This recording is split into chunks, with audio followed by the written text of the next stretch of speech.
ছোট বোন আমাকে কোশ্চেন করে, আচ্ছা ওরা এরকম কেন করছে, আমি ওকে আনসার দিতে পারছি না। আন্দোলন করছে আবার কি সেখানে তারা সিগারেটও খাচ্ছে মিডিয়ার সামনে, মানে তাদের গলার জোর তারা দেখাচ্ছে।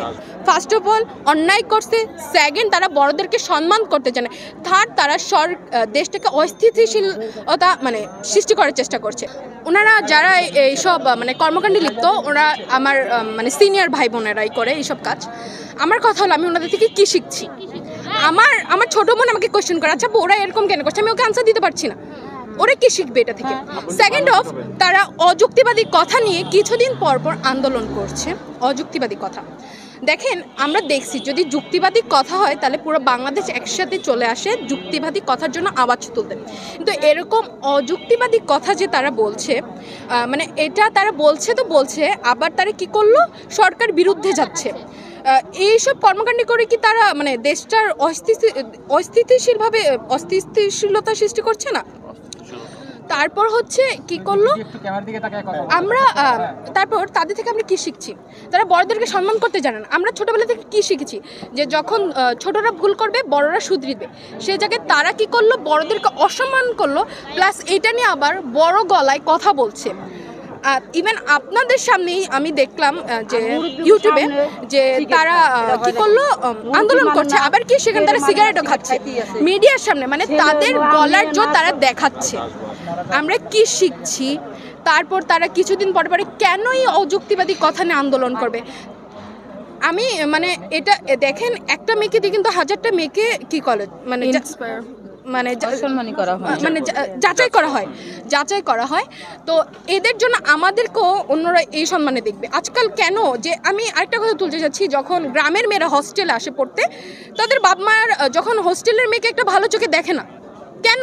এসব কারণে, কারণ তারা তো আসছে দেখছে এসব কর্মকাণ্ডগুলো, এসব কারণে। তো আমি লাস্টে বলতে চাই যে ওপেন স্পেসে সিগারেট খাওয়া যাবে না, কারণ আমরা জানি, কারণ এটা হচ্ছে একটা অপরাধ। তাদের আরেকটা কথা আমি যদি বলতে চাই, তারা অপরাধ করে তারা আবার জোর গলায় কথা বলছে। কিভাবে সম্ভব এটা? তারা এত জোর গলা কোথায় থেকে পাচ্ছে? তুমি ভুল করছো, ভুল স্বীকার করো না, তুমি এটাকে তুমি ঠিক বলে চালিয়ে দিবে, তা তো হবে না। তার জন্য আজকে আমরা সবাই একত্রিত হয়েছি এটার বিরুদ্ধে কথা বলার জন্য, যে এটা চলবে না। আমরা জেনারেশন কি শিখছি, তাদের নেক্সট জেনারেশন আমরা কি শিখছি? আমরা তাদের থেকে ভালো কিছু তো শিক্ষা পাচ্ছি না, উল্টো তাদের জন্য আমাদের মেয়েদেরকে মানে কি বলবো এভাবে যাচাই করা হয় যে এরা এরকম। একটা ছেলে যখন স্মোক করে তাকে কিন্তু আমরা ভালো চোখে দেখি না। আপনারাই জানেন, একটা ছেলে যখন স্মোক করে আমরা ভালো চোখে দেখি না। আর সে জায়গায় একটা নারী, আমাদের দেশটা কিন্তু ইসলামিক কান্ট্রি, সেখানে এরকম করাটা তাদের উচিতই না। আমার মনে এটা পুরোটা মানে তারা কি নারী পুরুষ উভয় এটা করা ঠিক হয় নাই। আর তারা এখানে আচ্ছা দেখেন, আমরা তাদের থেকে একটা ভালো শিক্ষা পাইলাম। ফার্স্ট অফ অল অন্যায় করছে, সেকেন্ড তারা বড়দেরকে সম্মান করতে জানে, থার্ড তারা দেশটাকে অস্থিতিশীলতা মানে সৃষ্টি করার চেষ্টা করছে। আন্দোলন করলো, আচ্ছা এদের থেকে বোঝা যায় তারা আন্দোলন কি ন্যায়ের মানে তারা ন্যায়ের পক্ষে ছিল? আমার তো মনে হয় না। তারা কি আন্দোলন করে দেশ সৃষ্টি করছে? তারা এভাবে মানে সিগারেট খাওয়ার জন্য তারা এটা সৃষ্টি করছে? আমরা কেন আন্দোলন করছি? দেশটাকে ঠিক করার জন্য, সুন্দর করার জন্য। এসব দেশ স্বাধীন করছি কেন? এসব কিছুর জন্য না।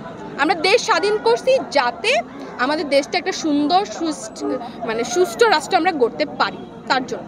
তাদের এসব মানে অযুক্তিবাদী কথা নিয়ে দুদিন পরে পরে আন্দোলন করছে, আমি এটা কিছুই বুঝছি না।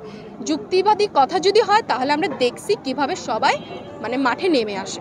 তাই আমি বলবো তাদেরকে প্লিজ এসব অফ করেন, আপনি ক্ষমা চান, আপনাদের ক্ষমা চাওয়া উচিত, পুরো দেশবাসীর কাছে ক্ষমা চাওয়া উচিত আপনাদের এসব কর্মকাণ্ডের জন্য।